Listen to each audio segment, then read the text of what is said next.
Hello, you wonderful people, and welcome to another episode of Not Too Comic Book. This being a show where we talk about TV shows that are adaptations of comic books. For today's episode, I'm going to talk about The Shy Hero and the Assassin Princesses, Season 1, Episode 3. A lot of really interesting things went down in this episode, so let's break it down. So, this is kind of like a pseudo-date episode in a lot of ways, because it's now like the next day, and Seal kind of botched her chance at it, so now it's another rock, paper, scissors to decide who goes next, and it's Goa's chance. They also made the decision going forward, this will be the order of things. Seal, Goa, and then Anemone, and then obviously it repeats itself over and over, So, but either way, Goa's trying to go into her honey trap phase, because obviously that's kind of like the main weapon in her repertoire is like she's going to try and use this date as sort of reconnaissance to learn as much about the hero, to see like, I guess, what best works against him, what strategy she could use to utilize to kind of take him out, in the future. So she's spiking his food and his drinks, trying to hit him with any status effect she can, but none of them work. Obviously, Toto is so...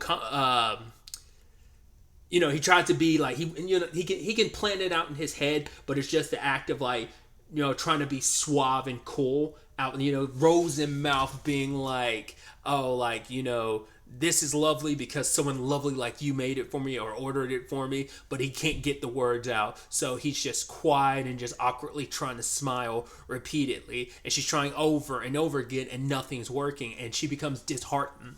And just for a little bit in the episode, we get a glimpse of what seems to be Goa's past.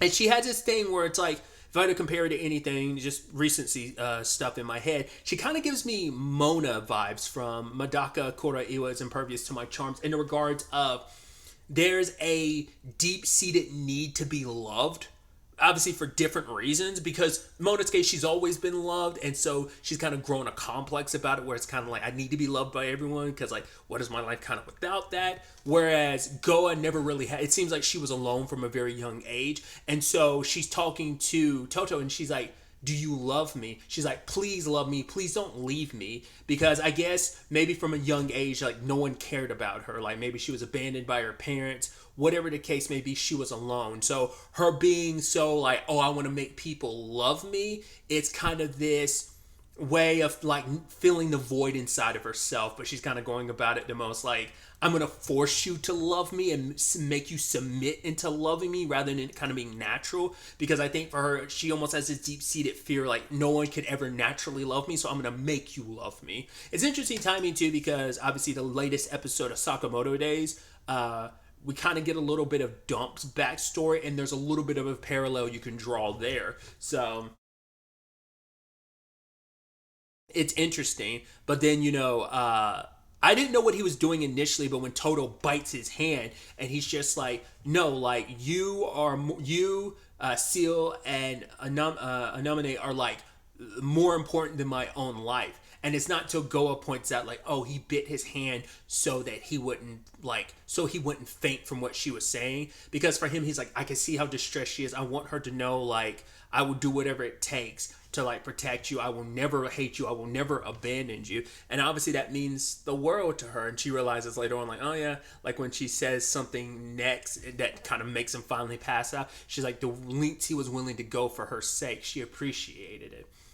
And so it changes her dynamic with him a little bit. It's still like, I'm going to be aiming to kill you, but I am going to approach just a little differently, because you did kind of make my heart go flutter beforehand. Because like, not only did my status effects not work on you, my powers didn't work on you in episode 1. So, but she's going to be approaching things differently. And even Seal and Anemone are like, did those two actually get closer? It's almost like, did they actually go on a real date? And it's like, in a way, they did. But next up is Anemone. It's her shot to take a shot at Toto, and the others are kind of like especially Seal. She's like, oh, I'll get preparations ready for my shot next episode and next day, and they're like, she's like, oh, they're so quick to believe I won't get this done. It's like I'm taking him down. So all the while that's happening, let's shift over to Seal and Anemone, where they end up going for sweets, which we already knew that like one of her main things was like, yo, I want to go out there and taste all these different sweets when it comes to Seal. She has probably a bigger sweet tooth than Van Arkwright.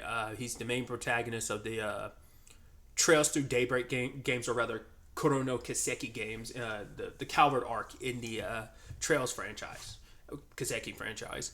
But yeah, just know he's a guy that has like gets like thrown in his face all the time how much of a sweet tooth he's got and how people can kind of bribe him that way. Because I love that Seal is like, right, you're not gonna. I had all those treats yesterday, so you're not gonna take me to a place and try to bribe me with it. But she's like, yo, there's this secret menu thing, and she's like, all right, bet, and goes. And it's like, ooh, like, how about we try this? But Anemone's no, it was a Seal was like, I'm not trusting you because I'm not gonna let my guard down and let you poison me or put something in my food. She's like, I've got magical like guards up to prevent stuff like that. But she's like, oh, but you don't know what my skill is, and so you don't have a preparation for that. But it kind of plays into the notion that they haven't really leaned into it too much. Obviously, they scuffled about it in episode 1. Not as much in episode 2, but the whole like, well, if I wipe you guys out, that leaves me to have all the chances to wipe out Toto. So it's like, right, you're gonna remove us from the board just so you can have your shot. So we're always gonna have to keep our guard up. Like, Anemone hasn't really tried to wipe them out, but Seal's kind of like little like, oh, you're the deceptive type. You put on this bubbly personality, but you can be as deadly as poison. But I love that the guy's like, yo, can you guys stop it? And they're like, well, we're not being loud. We're not causing disturbance. He's like, no, we're literally robbing this place and you're over here eating. I'm like, I love that whole bit. And then the boss comes in, Zach, and he's like, yeah, you must have heard of me. I'm a former B ranker, but it's like, nah, never heard of you. It's like, oh, you must have been a big deal for you to have got to a B rank considering there's not that many of them. But yeah, he immediately gets outmatched. Him and his goons immediately taken down. He gets immediately taken down by Seal, who's like, her magic's able to manifest things. At one point, she summons essentially like a giant hammer to knock him out, and then Goa has all of his men in a trance. So immediately takes them out, and it's like, cool, turn them in for a bounty. You guys at this shop could, use it to pay for the repairs. But it's like, oh, like, allow us to serve you dinner. But the problem is like, well, then this would all go back to Toto finding out how powerful that we are. It's so interesting because they don't want Toto to know how powerful they are. But I think all three of them have kind of underestimated just how strong he is and what he's fully capable of. We'll get to that when we get to Anemone's side of the episode. But they kind of, Goa wipes their memory and then they kind of move on. Or at least like fuzzies up their memory, so they kind of forget about Goa and Seal, and they leave. On the other side of things, Anemone was saying like, oh, we got to collect these medical herbs for Seal and Goa because they kind of got stomach aches or whatever. I thought the irony was going to be like, yo, when you actually do get back, they actually have stomach aches because of the sweets or whatever, but turns out that's not the case. I guess it kind of still works out in the end because of the condition they're in at the end of the episode, but we'll get to that in a second. But the problem is, like, at least, like, Seal and Goa, in particular Goa specifically, can really, like, drag on a conversation. Granted, she wasn't able to always get stuff out of Toto, but she's a lot more of a talkative person because Anemone is kind of, like, not the best conversationalist. So that's just who she is personality-wise, but then you also have Toto, who's, like, very bashful and introverted in that capacity, and he can't really form conversation. So they're kind of two sides of the same coin, just for different reasons. And so it's like, yeah, awkward silence. And he tries to talk to her like, okay, what are your hobbies? And she's like, oh, money and booze. And then she was like, shit, I'm supposed to be keeping up a front. Because what makes it harder for her is like she's not a conversationalist person regardless, but on top of that, she has the extra pressure of, I have to keep up this priestly like appearance and the way I talk, so I can't really be me. So it's an extra effort she has to put in. And she's like, oh, what are your hobbies? He's like, lifting weights. And she's like, is that all he does? And just goes back to awkward silence. I'm so curious. I think like if she was probably brutally honest, Toto probably wouldn't think too less of her if she were like, yo, money and booze. So he'd be like, oh, okay. But once again, it's got to coincide with his with her priestly appearance. But it's also like you want to all three of them have to appear to be like, oh, the maidens that need saving, because it makes him drop his guard around them a lot more. So that's them playing like the damsel in distress angle up for that purpose. But either way, she asks a little bit more about Toto. In fact, asks about the scar on his face, which he hesitates to talk about. And he ultimately says, like, it was from a monster. He's like, I've lost a lot in my life. He's like, my home, my family, my confidence. And she's like, oh, do you want to get revenge? He's like, no, I want to work up to getting my confidence back. Because for him, he's like, if I can get my confidence back, maybe then I can finally push myself forward to believing in I survived for a reason, that there is a reason I'm still here. So that's kind of really sad to know. Like, he almost feels like if I had more confidence in myself, maybe I can find a reason to kind of alleviate some of the survivor's guilt that he potentially has for whatever happened, which is like interesting. Which she has that remark where she's like, well, it's better to have lost something than basically had nothing at all. So she kind of has no pity for him. It's like, oh, that's kind of sad. But also she's like, right, I came from not having anything. I kind of feel like Goa might be in the same boat as well. Seal might be the only one of the quartet that kind of has something, but obviously, like, they have what she wants, a lot more freedom, and without like the expectations kind of bogging her down. So it's a little bit of like the grass is always greener in some capacities, and I'm sure they're not really viewing each other like that because they don't know enough about each other like that. But as an audience member, you get to kind of see those parallels that might not be what the show or rather the series is trying to make, but it's just kind of an interesting thing to think about.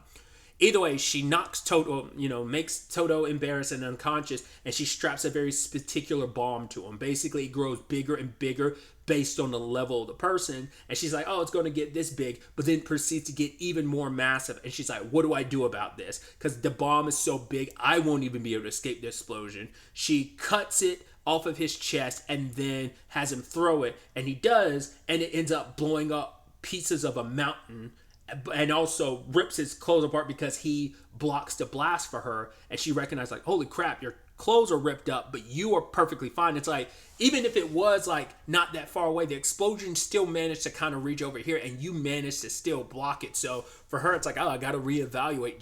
For one, the bomb to get that big, and even then, that wasn't even full size. I cut it before it was even full, so who knows how big it would have gotten. That's where I go into what I brought up earlier, where I'm like, I think they underestimate how powerful he is. So.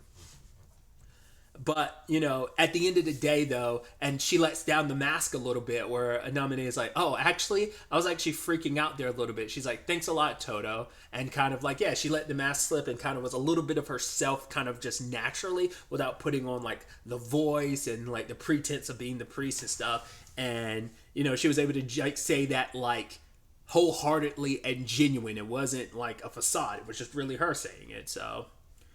at the same time, Goa and Seal were, Seal was learning from Goa how to like mix stuff together to kind of make her like concoctions. Did not go well. You add in conjunction with that the bomb exploding at the same time when it did, and they kind of being in the area. So yeah, things went the way they went. So. But yeah, overall, 3 strikes, they're out. But like I said, going forward, we'll kind of circle back to Seal and see what she has planned for the next day. It's gonna be interesting to see like going forward, like how many, because like Seal got her entire episode. Last episode was hers, whereas this one was Goa and